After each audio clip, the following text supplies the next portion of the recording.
नमस्कार दोस्तों। भूतों की सच्ची कहानियों के एडिशन में आपका एक बार फिर से स्वागत है।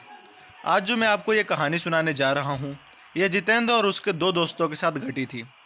जितेंद्र और उसके दो दोस्तों का घर मध्य प्रदेश के एक छोटे से शहर में था। तीनों के साथ जब यह घटना घटी, उस दिन वह तीनों एक शादी से घर लौट रहे थे। शादी से लौटने में उन्हें काफ़ी देर हो गई थी, इसलिए तीनों ने छोटे रास्ते से जाने का फैसला किया। लेकिन उस रास्ते से परेशानी तो यह थी कि उस रास्ते में एक कब्रिस्तान भी आता था। इसलिए जितेंद्र उन दोनों को उस रास्ते से ना जाने की सलाह देता है। लेकिन फिर उनका एक दोस्त उसे डरपोक कहने लगता है, जिसके बाद जितेंद्र न चाहते हुए भी उसी रास्ते पर चल पड़ता है। अब तीनों अपनी स्कूटी पर बैठकर चलने के लिए तैयार हो चुके थे। अभी 5 मिनट ही उनको चलते नहीं हुआ था कि अचानक ही रोड पर थोड़ी रेत होने के कारण उनकी गाड़ी का टायर फिसल जाता है। लेकिन जितेंद्र काफ़ी हद तक अपनी स्कूटी को संभाल लेता है, जिसे किसी को भी कुछ खास चोट नहीं आती। जितेंद्र उन्हें यह भी बताता है कि गाड़ी का बैलेंस बिल्कुल सही था, फिर भी पता नहीं गाड़ी अपने आप कैसे फिसली। हो न हो हमें इस रास्ते पर नहीं जाना चाहिए। जितेंद्र का दोस्त अंकित जब उसे डरा हुआ देखता है तो जितेंद्र को पीछे बैठने को कहता है और कहता है कि अब स्कूटी मैं चलाऊंगा, तुम पीछे बैठो। अब धीरे धीरे थोड़ा रास्ता बीतता है, वह कब्रिस्तान नज़दीक आने लगता है। कब्रिस्तान से जैसे ही वो स्कूटी पार कर रहे थे, अचानक ही उनकी स्कूटी पंचर हो जाती है। लेकिन सोचने वाली बात तो यह थी कि स्कूटी के दोनों पहिए एक साथ पंचर हो गए और स्कूटी स्टार्ट होने में भी दिक्कत आने लगी। यह घटना उन तीनों की चिंताओं को और बढ़ाए जा रही थी। लेकिन अब धीरे धीरे तीनों अपनी स्कूटी को धक्का लगाकर आगे ले जा रहे थे। लेकिन सुनसान रास्ता होने की वजह से और डरे होने की वजह से उनको ऐसा लग रहा था जैसे उनके आसपास उनके अलावा कोई और भी है। अब उन्होंने फैसला किया कि वह इधर उधर ना देखकर सिर्फ सीधे अपने रास्ते पर चलते रहें। धीरे धीरे कब्रिस्तान का इलाका पार हो जाता है और उनका डर भी अब ख़त्म होने लगता है। तभी उनका तीसरा दोस्त मनीष उन दोनों का मजाक उड़ाते हुए कहता है कि तुम दोनों कितना डरते हो, भूत आत्माओं जिन जैसी कोई भी चीज़ इस दुनिया में नहीं होती। जैसे ही मनीष ने यह कहा, सामने से उनकी एक औरत खड़ी दिखाई दी। अब यह सोचने की बात थी कि इतनी रात को एक औरत सुनसान रास्ते पर क्या कर रही है। अब तीनों ने जैसे ही उसके पैरों की ओर देखा, उनको यह पता चल गया कि वो एक चुड़ैल है, क्योंकि उसके पैर हवा में थे। तीनों अब आपस में सोचने लगे कि इसके सामने से जाया जाए या फिर नहीं।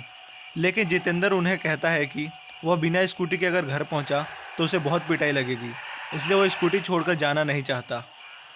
तभी उनका दोस्त रवि उन्हें यह कहता है कि उसने अपनी दादी माँ से सुना है कि भूतों को अनदेखा करने पर वो किसी प्रकार का हमें नुकसान नहीं पहुँचाते, इसलिए हम आत्मा को देखे बिना उसके बगल से पार हो जाते हैं।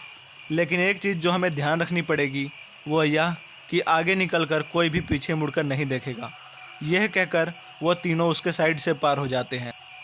अब यह लोग जब थोड़ा आगे आ गए तो मनीष उनसे बोलता है कि एक बार पीछे मुड़कर देख लेते हैं, ताकि यह पता चल जाए कि वह आत्मा भी यहीं है या फिर चली गई।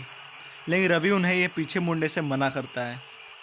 लेकिन मनीष को ऐसा बार बार लग रहा था जैसे कोई उसका पीछा कर रहा है, इसलिए वह उसे देखने के लिए पीछे मुड़ता है। लेकिन जैसे ही मनीष पीछे मुड़ा, उसने जो देखा उससे उसका दिल दहल गया, क्योंकि वह आत्मा उसके जस्ट पीछे खड़ी थी और उसका चेहरा पूरा जला हुआ था। यह देखते ही मनीष वहाँ पर बेहोश हो गया और वह आत्मा वहाँ से गायब हो गई।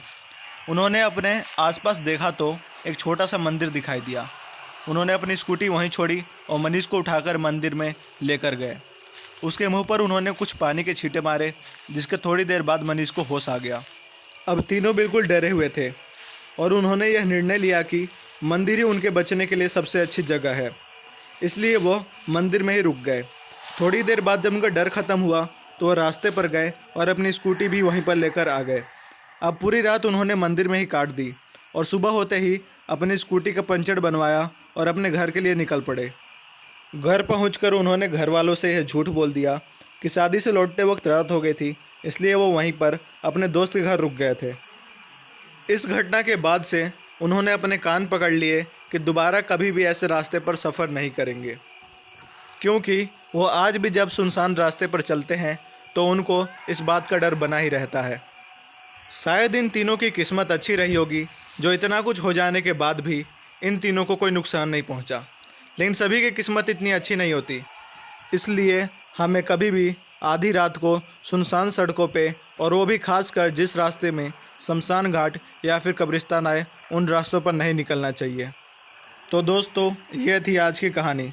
अगर आपको और भी भूतों की सच्ची कहानियाँ सुनने में इंटरेस्ट हो तो वीडियो को लाइक एंड शेयर कर देना और चैनल को सब्सक्राइब कर देना, जिससे हम आगे भी और इसी तरह की सच्ची घटनाएं आपके सामने लाते रहें। धन्यवाद।